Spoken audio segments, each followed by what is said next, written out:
আলাইকুম বিসাকিনা, ধীরে ধীরে যাও। ফামা আদরাকতুম ফাসাল্লু, ইমাম সাহেবের সাথে যে যত রাকাত পাবা পড়বা। ওয়া মা ফাতাকুম ফাতিমু, যেটা ছুটে যায় নিজে নিজে পড়ো, কবুল করে নেবে কে? আল্লাহ। কিন্তু দৌড়ে যায় নামাজ ধরা যাবে? খবরদার, ধীরস্থির ভাবে যাবেন। হাঁটার মধ্যে একটা গুরুত্ব দিয়ে তাড়াতাড়ি ধরতে চাবেন, কিন্তু দৌড়ে যাওয়া যাবে? নিষেধ করেছেন। অনেক মুসল্লিরা এটা করে। ধরেন মাগরিবের নামাজ, ওযুখানাতে মুসল্লিরা ওযু করতেছে, ইমাম সাহেব নামাজ শুরু করেছেন, আল কারিআতু মাল কারিআ ওয়া মা আদরাকা মাল কারিআ, মুখস্থ আছে না সবার? মুসল্লি মনে করতেছে ওযু হয়েছে আমার অর্ধেক, এখন যদি তাড়াতাড়ি ওযু না করে দৌড় না দেই রাকাত পাওয়া যাবে? রাকাত পাওয়ার জন্য দিছে দৌড়। মসজিদে হচ্ছে টাইলসের মসজিদ, পিছলায় পয়রা মুসল্লি একদিকে, লুঙ্গি আরেকদিকে।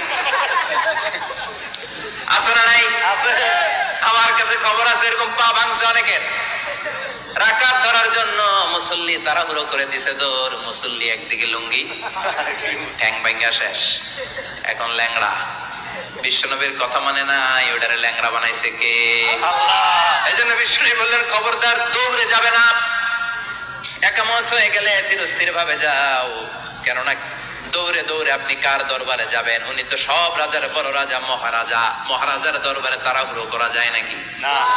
ফিট হয়ে কাপড় চোপড় পরে আতর টাতর মেখে ধীরস্থির ভাবে যাবেন।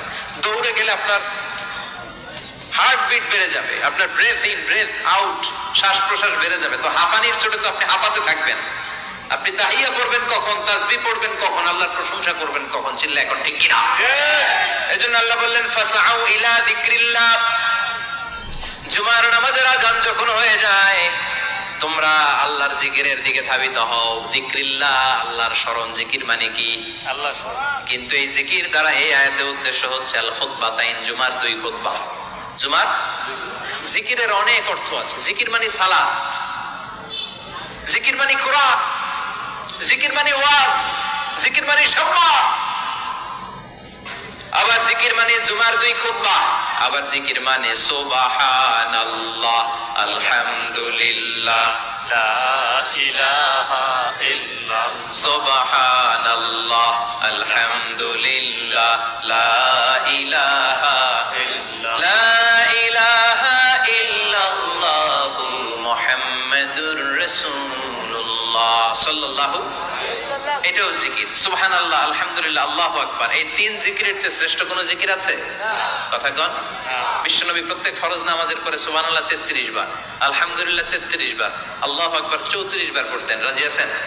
সবাই পড়তে রাজি আছেন? ইনশাআল্লাহ। লাফালাফি করবেন না তো?